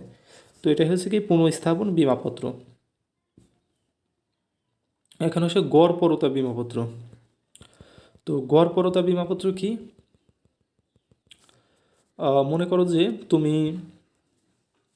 একটা বিমাপত্র খুলছো, যেখানে হচ্ছে তোমার ওই যে সম্পত্তিটা আছে সেটার দাম হচ্ছে কি 10,000 টাকা বর্তমানে আছে। এখন তুমি এই বর্তমান রেটটাই করো নাই, তুমি কি করছো, বাজার দরে, অর্থাৎ বাজারের দরে তুমি করছো যে এই পণ্যটার ওঠানামা করে, যেহেতু প্রত্যেকটা পণ্যের দাম ওঠানামা করে, তুমি বলছো যে আমার এই পণ্যর ক্ষতি যখন হবে তখন এই পণ্যের বাজার মূল্য যত থাকবে আমাকে তত টাকা ক্ষতিপূরণ দিতে হবে। তো বিমা প্রতিষ্ঠান করছে ওকে ডান, নো প্রবলেম, তোমার জন্য আছে গড়পরতা বিমাপত্র। তো গড়পরতা বিমাপত্রে কীভাবে বিমা ক্ষতিপূরণ দেওয়া হয়, তোমার এইখানে দেওয়া হবে উপরে হচ্ছে তোমার আর কতটা সম্পত্তি তুমি বিমা করেছিলে, অথবা তোমার এই গড়পরতা বিমাপত্রের ক্ষেত্রে কি তোমার সম্পত্তির যতটুকু ক্ষতি হবে তোমার ততটুকু ক্ষতিপূরণ দেওয়া হবে। তোমার ক্ষতি যদি 100 টাকার হয়, তোমার ক্ষতি যদি তোমার যত সম্পত্তি আছে তার অর্ধেক হয়ে থাকে, তোমাকে অর্ধেক দেওয়া হয়, ক্ষতিপূরণ দেওয়া হবে। তার মানে কি তোমার সম্পত্তির বিমাকৃত সম্পত্তি তুমি 10,000 টাকার বিমা করছিলে, এবং তোমার সম্পত্তি দেখো এখানে নিচে সূত্র লেখা আছে। তো এই যে বিমাকৃত অঙ্ক, তুমি কত টাকার বিমা করেছিলে সেটাকে বসাবো উপরে, তুমি কত টাকা 10,000 টাকা বিমা করেছো, উপরে 10,000 বসাও। দেন হচ্ছে দুর্ঘটনাকালে সম্পত্তির প্রকৃত মূল্য কত ছিল, তোমার যে দুর্ঘটনাকালে সম্পত্তির প্রকৃত মূল্য কত, তাহলে 12,000 ছিল, সাপোজ 2,000 টাকা বাড়িয়েছিল বাজারে যেহেতু বাড়ছে, এবং সে ক্ষতির পরিমাণ কতটুকু হয়েছে, সাপোজ ক্ষতির পরিমাণ আমার হিসেবে 6,000 টাকা হয়েছে। এখন এইগুলো করলেই তোমার এই যে গড়পরতা বিমা দাবি কতটুকু সেটা তুমি পেয়ে যাবে। তো এটাই, কোথায় গেল সম্পত্তি, এই যে। তো এখন হচ্ছে অগ্নিজনিত ঝুঁকি বা বিপদ, অগ্নিজনিত কী কী বিপদ হতে পারে, কী কী ঝুঁকি হতে পারে চলো দেখি। তো এইখানে হচ্ছে প্রাকৃতিক ঝুঁকি বা পরোক্ষ কারণ, ওই সমুদ্র ঝুঁকি কিন্তু বলছিলাম যে প্রাকৃতিক ঝুঁকি, আর হচ্ছে অপ্রাকৃতিক ঝুঁকি, এখানেও কিন্তু আছে যে প্রাকৃতিক ঝুঁকি বা পরোক্ষ কারণ। এখানে দেখো কি প্রাকৃতিক ঝুঁকিকে কি বলছে, পরোক্ষ কারণ বলছে। আর কি নৈতিক ঝুঁকি বা প্রত্যক্ষ কারণ, নৈতিক ঝুঁকি বা প্রত্যক্ষ কারণ, এখানে নৈতিক ঝুঁকিকে প্রত্যক্ষ কারণ বলছে। এই জিনিসটা মনে রাখো যে কোন ঝুঁকিকে কোন কারণ বলছে। তো এখন আসি যে প্রাকৃতিক ঝুঁকির ভিতর কী কী ঝুঁকি আছে দেখি। তো এখানে দেখা যায় যে নাম্বার 1 আছে কি সম্পত্তি বা বস্তুর দাহ প্রকৃতি, অর্থাৎ প্রাকৃতিক ঝুঁকির মধ্যে আছে যে তোমার কারখানায়, তোমার ফ্যাক্টরিতে এমন এমন বস্তু আছে যেগুলোর সহজেই আগুন লাগে, সহজেই তোমার কারেন্টের সার্কিট আছে সেগুলোর সাথে আকর্ষণ করে আগুন লাগার সম্ভাবনা আছে। তো তাই কি দাহ প্রকৃতির দাহ প্রকৃতি বস্তু। ত্রুটিপূর্ণ নির্মাণ ব্যবস্থা, তোমার দালান যেটা আছে, তোমার যেসব ইলেকট্রিসিটির লাইনগুলো আছে সেগুলোর নির্মাণ ব্যবস্থা খুবই ত্রুটিপূর্ণ, এটা হচ্ছে প্রাকৃতিক ঝুঁকি। বিপজ্জনক প্রক্রিয়া ব্যবহার করছো। তোমার যে তারগুলো আছে তোমার ফ্যাক্টরিতে, সেই তারগুলোর কাভারটা খুবই খারাপ দিছো, এটা কি বিপজ্জনক প্রক্রিয়া ব্যবহার। অগ্নি নির্বাপক যন্ত্রপাতির অভাব, তোমার আগুন লাগলো, তুমি সেই আগুন নেভানোর জন্য যেসব যন্ত্রপাতি প্রয়োজন সেসব যন্ত্রপাতির তোমার অভাব রয়েছে, এগুলো কি প্রাকৃতিক ঝুঁকি বা পরোক্ষ কারণ। আর নৈতিক ঝুঁকি মানে কি, যেসব ঝুঁকি নিজে নিজে করা হয়, যেসব ক্ষতি নিজে নিজেই করা হয়, কিংবা সেসব হচ্ছে কি নৈতিক ঝুঁকি। কী কী আছে, স্বেচ্ছাপ্রণীত অংশীদার, অর্থাৎ নিজে নিজেই তোমার গোদামে আগুন ধরাই দিলে, এটা কি নৈতিক ঝুঁকি। নৈতিক মানে কি, আমরা তো জানি নৈতিক জীবন মানে ভালো জীবন, বাট এই বিমা আলারা কী করছে দেখো, নৈতিকটাকে কোন পর্যায়ে নিয়ে গেছে। মানে কি বলবো, নৈতিকতা শব্দটি বুঝলেই তো এমনি পজিটিভ মনে হয়, বাট এরা নেগেটিভ দোষ, এদেরকে যে কী বলবো ভাই, কিছু বলার নাই আসলে। এর উৎপত্তি তো ইতালি সবই তো ভাই কি বলবো তাহলে, সবই তো আর কি। যাই হোক, নৈতিক ঝুঁকি কি, স্বেচ্ছাপরিণত অগ্নিসংযোগ দেন হচ্ছে অবহেলা ও অসতর্কতা। তোমার অবহেলা ও অসতর্কতার কারণে হলে নৈতিক বা প্রত্যক্ষ কারণ হবে। শত্রুর দ্বারা অগ্নিসংযোগ, তোমার শত্রু যারা আছে তারা তোমার গোদামে আগুন লাগাই দিল, এটা কি শত্রুর দ্বারা অগ্নিসংযোগ। তো এটাই হচ্ছে কি অগ্নি বিমাজনিত বিপদ বা ঝুঁকি। এখন আসো ক্ষতিপূরণ দাবি ও মীমাংসা পদ্ধতি। তোমার ক্ষতি হয়ে গেছে, তুমি কিভাবে দাবি করবা, কিভাবে কি করবা, তো সেটা দেখি। আসো ভাই, প্রথমে কি বিমা গ্রহীতার করণীয়। ক্ষতি, তোমার সম্পত্তির 10,000 টাকার বিমা করছিলে, সেই সম্পত্তি পুড়িয়ে গেছে ভাই, পুড়িয়ে গেছে, ক্ষতি হয়ে গেছে। সেই ক্ষতির জন্য তুমি প্রথমে কি করবেন, প্রথমে হচ্ছে অবহিতকরণ। প্রথমে কি করবে, বিমা কোম্পানিকে জানাবে, ভাই আমার সম্পত্তিতে ক্ষতি হয়ে গেছে, এখন কি করবেন আসে করেন। কোম্পানিকে জানাবে, ভাই আমার সম্পত্তির ক্ষতি হয়েছে। বিমা দাবি পেশ, তো ভাই আপনি আমার সম্পত্তির উপর বিমা 10,000 টাকার বিমা করা ছিল, এই যে বিমা দাবি, এই যে কাগজ, এখন কী করবেন করেন। তারপর কি অপেক্ষা, বিমার দাবি পাওয়া পর্যন্ত অপেক্ষা করতে হবে। অপেক্ষা কেন করা লাগবে, কারণ বিমা কোম্পানি তদন্ত করবে যে আসলের কারণগুলো কি কি। যদি ওই নির্দিষ্ট কারণগুলোতে হয়ে থাকে, কিংবা ওই যে নৈতিক যেসব কারণ আছে, নৈতিক ঝুঁকির কারণগুলোর দ্বারা না হয়ে থাকে, সেক্ষেত্রে তুমি বিমা দাবি পেয়ে যাবা। তারপর কি আছে, তারপর হচ্ছে বিমাকারীর করণীয়। বিমাকারীর কি করণীয়, অর্থাৎ বিমা কোম্পানির করণীয়টা কি, অর্থাৎ দাবির বৈধতা যাচাই। আসলে দাবি তো তুমি করছো, সেটার বৈধতা আছে কি না। তুমি কি নিজে নিজেই আগুন ধরাই করছো, নাকি প্রাকৃতিক কোনো কারণে আগুন ধরে করছে, ইলেকট্রনিক সার্কিট সমস্যায় আগুন ধরছে, এই জিনিসটা তারা তদন্ত করবে। এই দেখো ক্ষতির তদন্ত। তারপরে কী করবে, যদি তদন্তে রিপোর্টটা ভালো হয়, পজিটিভ হয়, সেটা কী করবে, ক্ষতিপূরণ প্রদান করে দেবে। তারপর এখানে চলে গেছে সব কিছুই, এখন আর কিছু নেই। 4-5টা এমসিকিউ আছে, যেগুলো থেকে তুমি এবছর 1-2টা এমসিকিউ পেয়ে যাবে কমন এইখান থেকেই। দেখো কী কী আছে, যে অগ্নি বিমা চুক্তি কত বছরের জন্য করা হয়। অগ্নি বিমা চুক্তি 1 বছরের জন্য করা হয়, খুব ইম্পর্টেন্ট। অগ্নি বিমা চুক্তি কয় বছরের জন্য করা হয়, 1 বছরের জন্য করা হয়। কোন বিমায় নৈতিক ঝুঁকি বেশি, অগ্নি বিমায় নৈতিক ঝুঁকি বেশি। কোন বিমায় নৈতিক ঝুঁকি বেশি, অগ্নি বিমায় নৈতিক ঝুঁকি বেশি। গড়পরতা দাবির সূত্র কি, তোমার একটা এমসিকিউ আসবে যে বিমাকৃত একটি সম্পত্তির বিমাকৃত অঙ্ক ছিল 10,000 টাকা, দুর্ঘটনাকালে তার মূল্য ছিল 12,000 টাকা এবং ক্ষতির পরিমাণ ছিল 10,000 টাকা। তাহলে গড়পরতা বিমা দাবি কত, তোমার এই সূত্রটা অ্যাপ্লাই করে তোমার অঙ্কটা সলভ করতে হবে। তারপর আসে অগ্নিবীমা। অগ্নিবীমা কি, ক্ষতিপূরণের চুক্তি। অগ্নিবীমা ক্ষতিপূরণের চুক্তি, নৌ বিমা ক্ষতিপূরণের চুক্তি, দুর্ঘটনা বিমা ক্ষতিপূরণ চুক্তি, অর্থাৎ যাবতীয় যত বিমা আছে সব বিমাই ক্ষতিপূরণের চুক্তি, শুধুমাত্র জীবন বিমা ক্ষতিপূরণের চুক্তি নয়। কারণ জীবনকে অর্থ দ্বারা পরিমাপ করা যায় না, জীবনকে অর্থ দ্বারা পরিমাপ করা যায় না বিধায় জীবন বিমাকে ক্ষতিপূরণের চুক্তি বলা যায় না।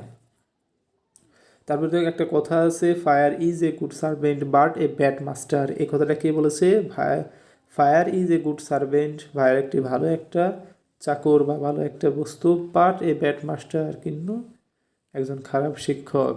এই কথাটা কে বলছে, M.H. মিশ্রা। M.H. মিশ্রা। তারপর হচ্ছে বিমার সবচেয়ে গুরুত্বপূর্ণ মূলনীতি হচ্ছে কোনটি, বিমাযোগ্য স্বার্থ। বিমার সবচেয়ে গুরুত্বপূর্ণ মূলনীতি কোনটি, বিমাযোগ্য স্বার্থ। যে বিমাকৃত বিষয়বস্তু আছে সেই বিমাকৃত বিষয়বস্তুতে বিমা গ্রহীতার বা বিমা যে করবে তার আর্থিক স্বার্থই হচ্ছে বিমাযোগ্য স্বার্থ। তো আশা করি এইখান থেকে বিমা সম্পর্কিত সকল জিনিস তোমরা বুঝতে পেরেছো, এবং শুধু বিমাই না, এখানে যে পূর্বে যে সব দুইটা ভিডিও দিছিলাম সেই দুইটা ভিডিও তোমরা মনোযোগ সহকারে দেখেছো এবং বুঝতে পেরেছো। তো ভিডিওটা কেমন লাগছে, আমাদের ক্লাসগুলো কেমন লাগে অবশ্যই কমেন্ট বক্সে জানাবে। আর যেহেতু এইখানে খুবই সংক্ষিপ্ত আলোচনা করা হয়েছে, সংক্ষিপ্ত আলোচনার পরে কিন্তু সবগুলো আইটেম যেহেতু একসাথে দেওয়া আছে, এই শিটগুলো তোমাদের খুবই উপকারে আসবে। এই শিটগুলোর পিডিএফ লিঙ্কটা তুমি ভিডিও ডিসক্রিপশন বক্সে পেয়ে যাবে। ওই লিঙ্কে ক্লিক করে এই পিডিএফটা ডাউনলোড করে পড়তে পারবে, কোনো সমস্যা নাই। এখান থেকে এমসিকিউ সহ যত সৃজনশীল প্রশ্ন আছে সবগুলো এখান থেকে কমন পেয়ে যাবে ইনশাল্লাহ। তো অবশ্যই ভিডিওটি একটা লাইক দেবে এবং সাবস্ক্রাইব করে চ্যানেলে থাকবে। আর অবশ্যই বন্ধুদেরকে মেনশন করে দেবে যে কমার্স লাভার চ্যানেলে এরকমভাবে ভিডিও বানাই, এত সুন্দরভাবে বোঝাই। তো তাদেরকে একটু রেফার করবে। তো ভালো থাকো, সুস্থ থাকো এবং আমার চ্যানেলটিতে ঘুরে আসো, দেখবে যে আরও অনেক ভিডিও পাবে। ধন্যবাদ।